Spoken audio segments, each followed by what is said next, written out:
The group that's been working with the Council for Responsible Sport is next up to bat. See what I did there? I will let Eleanor take it away from here. Hi everyone, I'm Eleanor and I will be walking you through our final capstone briefing on the work we did with the Council for Responsible Sport to raise the bar on sustainability in event organizations. So quickly, by a show of hands, who here has ever run in or spectated in the New York Marathon or attended a music festival? Okay, so basically everybody in this room. Expanding from this room, think of the millions of people who attend live sport and entertainment events every single year.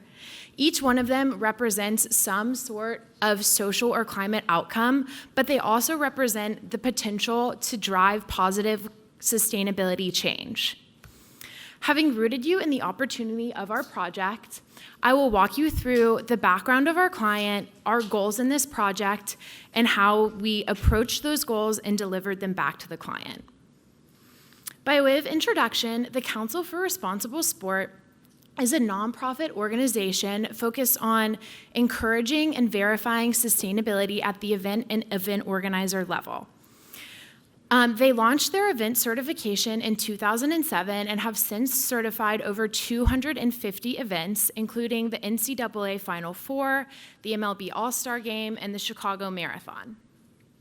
In 2021, they introduced their organization certification to expand the scope of their work and help embed sustainability at the organization level.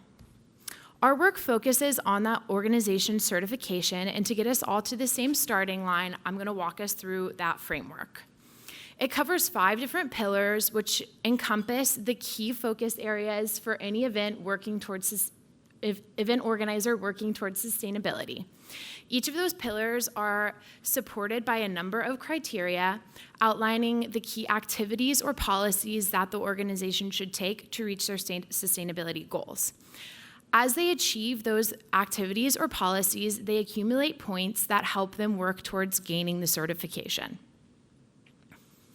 Our project scope was working on modernizing and updating that certification while protecting the CRS priorities of continued progress and rigor.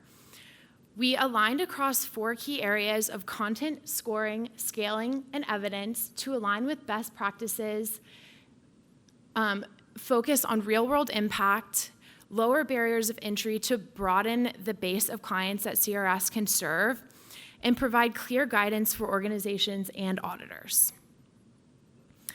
Our project took a 3-phase methodology approach, and in phase 1, we conducted research based in 17 of the best-in-class frameworks and interviewing 11 of the key stakeholders, which included CRS clients and experts in the field.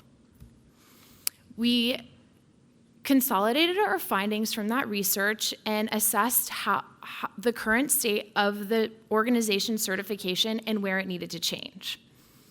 Finally, we consolidated those findings into our key deliverables.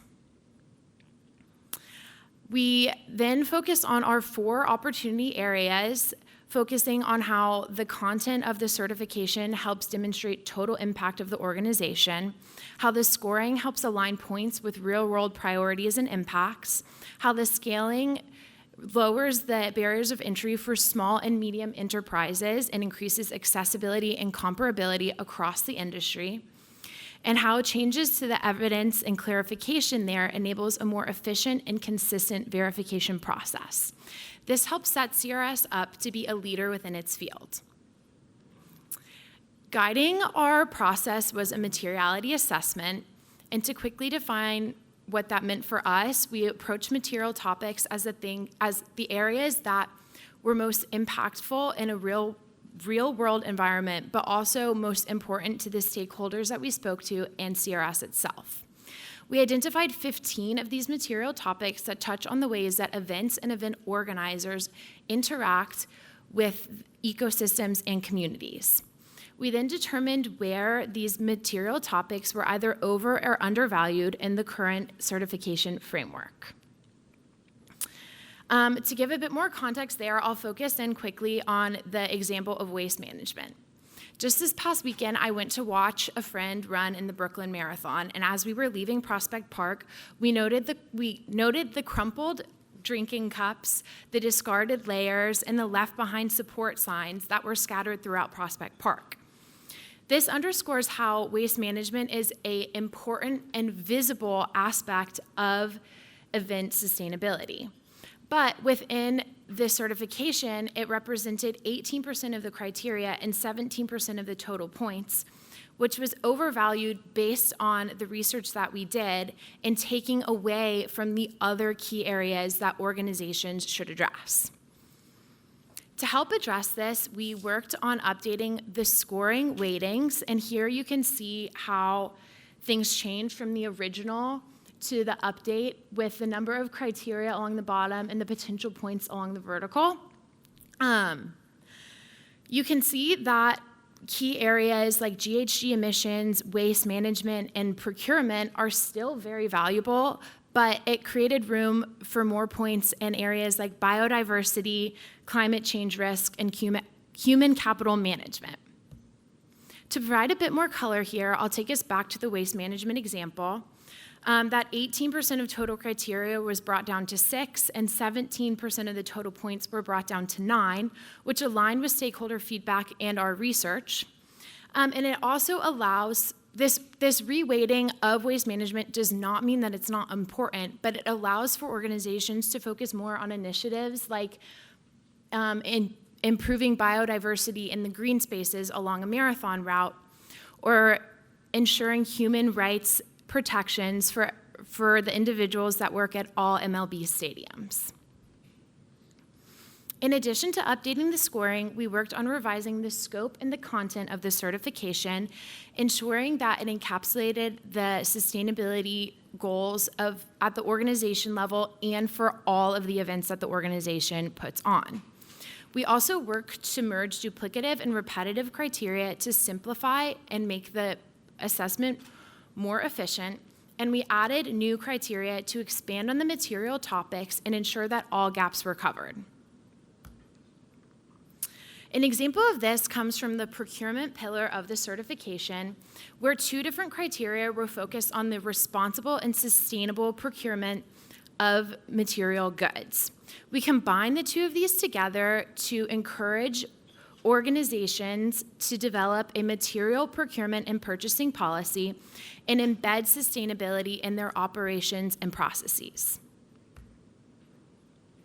In addition to these updates to scoring and scope, we also wanted to introduce the idea of scaling for businesses with smaller revenue and fewer resources for their sustainability teams.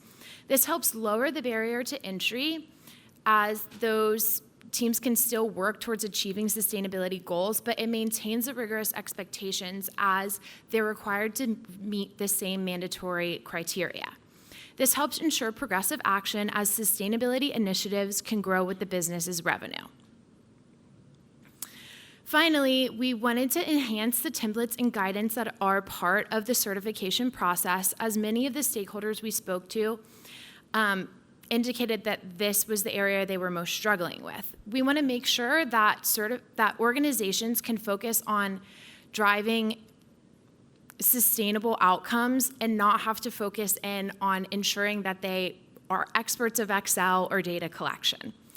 In order to do this, we updated 9 different templates and pieces of guidance to guide that data collection and policy development.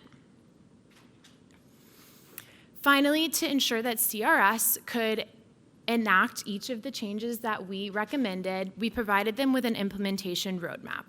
This helps manage the change of the certification so that it's less disruptive to the clients and more feasible for CRS to execute. We also wanted to ensure that we provided guidance to communicate the updated value add of the certification. To zoom back out and cover the total impact of this project, it was impactful for CRS as it helped to forward their mission, but also drives new areas of revenue. And it increases credibility both for CRS and each of its clients as we increase the rigor and data requirements of the certification. This helps set those corporate clients up for stronger partnerships as it better considers the industry priorities. Overall, our proposed revisions will help empower organizations to integrate sustainable practices for long-term positive impact and move sustainability to be a normal expected part of any live event. All of this work was possible due to the guidance of our advisor, Kizzy, and the leadership of Julie and Celine, and the work of our whole entire team. Thank you all, and I'm happy to answer any questions. Were there any of the criteria areas that you found from the interviews that you did that were very different, drastically different, where somebody weighted it very heavily and then somebody else didn't weight it very heavily at all? Honestly, there was pretty decent alignment on the stakeholder interviews. I think having all of the clients come from the space of events, you kind of have a certain idea of the ways you're seeing your events interact with the world. So we didn't find huge discrepancies across the stakeholders.